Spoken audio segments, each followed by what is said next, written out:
Bihar current affair जो BPSC और भी एग्जाम में आ सकता है।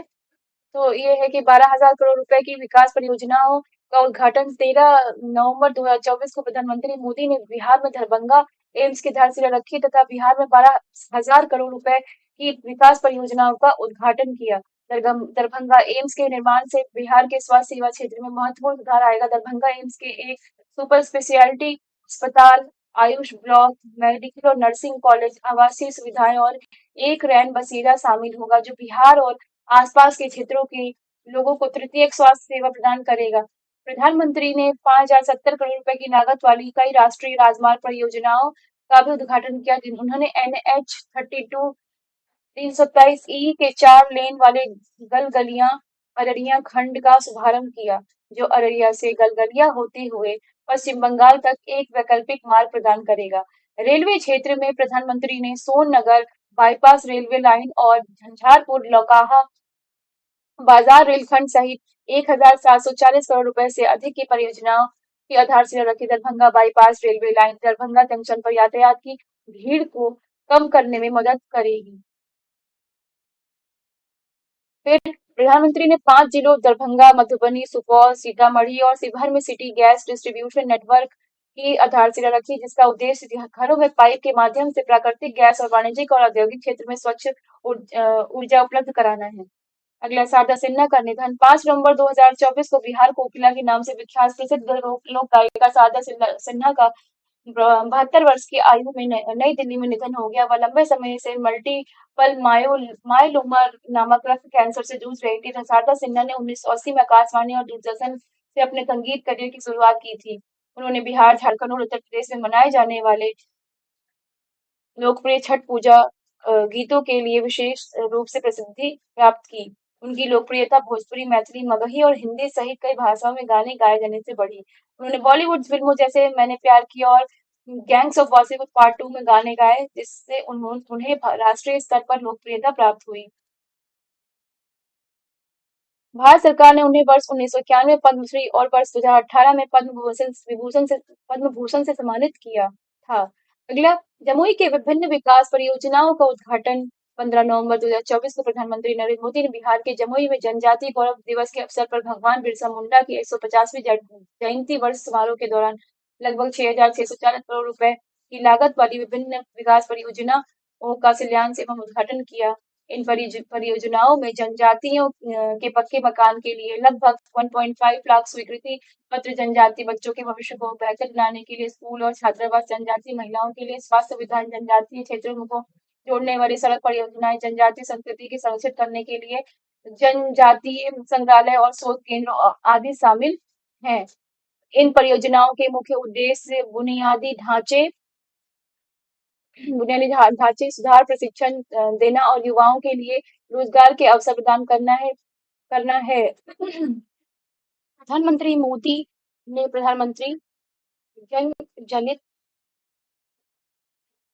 जनजातीय आदिवासी न्याय महाअभियान पीएम जनमन के तहत निर्मित 11,000 घरों के लिए गृह प्रवेश समारोह में भाग लिया। उन्होंने आदिवासी क्षेत्रों में स्वास्थ्य देखभाल में पहुंच में सुधार के लिए पीएम जनमन के तहत 23 मोबाइल मेडिकल यूनिट और धरती आबा जनजातीय ग्राम उत्कर्ष के तहत 30 AMU भी लॉन्च किए। साथ ही आदिवासी उद्यमिता और आजीविका के अवसरों को बढ़ावा देने के लिए 300 वन धन विकास केंद्रों का उद्घाटन किया। प्रधानमंत्री ने मध्य प्रदेश के छिंदवाड़ा और जबलपुर में 2 आदिवासी स्वतंत्रता सेनानियों के संग्रहालयों के साथ साथ जम्मू कश्मीर के श्रीनगर और सिक्किम के गंगटोक में 2 आदिवासी अनुसंधान संस्थानों का वर्चुअल माध्यम से उद्घाटन किया। प्रधानमंत्री ने जनजातीय क्षेत्रों में संपर्क को सुधारने के लिए 500 किलोमीटर नई सड़कों और पीएम जनमन के तहत सामुदायिक केंद्रों के रूप में काम करने के वाले 100 बहुउद्देशीय केंद्रों की आधारशिला भी रखी।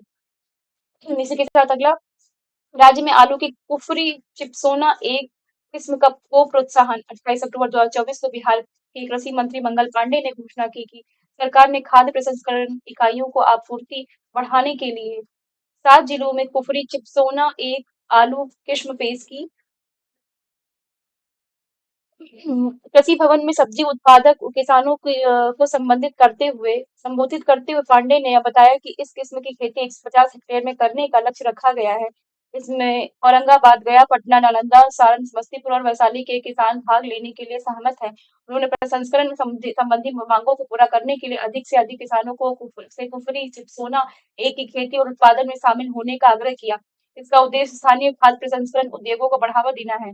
कुफरी चिपसोना चिप्स और फ्रेंच फ्राइज बनाने के लिए आलू की सबसे अधिक मांग वाली किस्म है। राज्य में प्रोसेसिंग यूनिट लगने से आलू की कुफरी चिप्सोना एक किस्म की मांग बढ़ गई है। बिहार में वर्तमान में लगभग 3.29 लाख हेक्टेयर भूमि पर आलू की खेती की जाती है, जिसमें 87.90 लाख मीट्रिक टन उपज होती है। तो उत्पादकता दर 26.71 मीट्रिक टन प्रति हेक्टेयर है। कुल मिलाकर आलू और सब्जी की खेती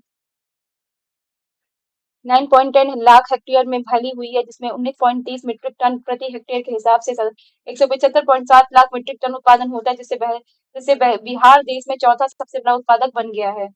बिहार बिजनेस इन्वेस्टर्स मीट 28 अक्टूबर 2024 को राज्य उद्योग विभाग के सचिव वंदना प्रेयसी की उपस्थिति में बेंगलुरु में Bihar business connect investors meet का आयोजन किया गया। इसमें इसे बिहार सरकार द्वारा 13 से 14 दिसंबर 2023 के मध्य पटना में आयोजित होने वाले वैश्विक निवेशक शिखर सम्मेलन बिहार बिजनेस कनेक्ट 2023 के पूर्ववर्ती कार्यक्रम के रूप में आयोजित किया गया। यह इन्वेस्टर मीट बिहार की क्षमता को उजागर करना निवेशक शिखर सम्मेलन नामक थीम पर आयोजित की गई। इस इन्वेस्टर मीट का उद्देश्य आईटी, कपड़ा, खाद्य प्रसंस्करण और सामान्य विनिर्माण सहित विविध क्षेत्रों में बिहार की व्यापक क्षमता को प्रदर्शित करना था। इसका एक अन्य उद्देश्य बढ़ते अवसरों, रणनीतिक बुनियादी ढांचे की परियोजनाओं और आकर्षक नीतियों को प्रस्तुत करना भी था। दिल्ली, मुंबई औद्योगिक गलियारा और अमृतसर, कोलकाता औद्योगिक गलियारा जैसे औद्योगिक गलियारों के विकास के साथ बिहार पर्याप्त निवेश आकर्षित करने के स्थिति में है। बिहार में अन्य महत्वपूर्ण समसामयिक घटनाक्रम। तो 23 नवंबर 2024 को मुख्यमंत्री नीतीश कुमार ने बख्तियारपुर में पाटलिपुत्र विश्वविद्यालय के प्रशासनिक भवन एवं शैक्षणिक भवन का निर्माण का शिलान्यास किया। 12 अक्टूबर 2024 को राष्ट्रीय औद्योगिक गलियारा विकास निगम और बिहार औद्योगिक क्षेत्र विकास प्राधिकरण ने प्रदेश में औद्योगिक विकास को गति की दिशा देने के लिए गति देने की दिशा में ऐतिहासिक कदम उठाते हुए गया में एकीकृत विनिर्माण क्लस्टर की स्थापना के लिए सपोर्ट एग्रीमेंट और शेयर होल्डर एग्रीमेंट पर हस्ताक्षर किए। राज्य समाचार में है कि 11 नवंबर 2024 को बिहार के मुख्यमंत्री नीतीश कुमार ने राजगीर में आयोजित पहली एशियन महिला हॉकी चैंपियंस ट्रॉफी 2024 का शुभारंभ किया। साथ ही उन्होंने राजगीर खेल अकादमी सह खेल विश्वविद्यालय परिसर में निर्मित एथलेटिक ट्रैक एवं फुटबॉल मैदान का भी लोकार्पण किया। 11 नवंबर 2024 को बिहार के मुख्यमंत्री नीतीश कुमार ने मौलाना अबुल कलाम आजाद स्मृति स्मारक का लोकार्पण किया। 9 नवंबर 2024 को राज्य खेल विभाग द्वारा जारी अधिसूचना के तहत बिहार लोक सेवा आयोग के पूर्व अध्यक्ष और सेवानिवृत्त आईएएस अधिकारी शिशिर सिन्हा को बिहार खेल विश्वविद्यालय राजगीर का पहला कुलपति नियुक्त किया गया। 4 नवंबर 2024 को बिहार के उप मुख्यमंत्री शिवराज चौधरी ने घोषणा की कि बिहार के भागलपुर जिले में स्थित सुल्तानगंज रेलवे स्टेशन का नाम हिंदू तीर्थस्थल और अंज गैबीनाथ धाम के नाम पर रखा जाएगा। हाल ही में बिहार के वाल्मीकि टाइगर रिजर्व में एक दुर्लभ और न्यूनतम विषैली प्रजाति कॉमन कैट स्नेक बोइगा ट्राइगुनाटा की खोज की गई।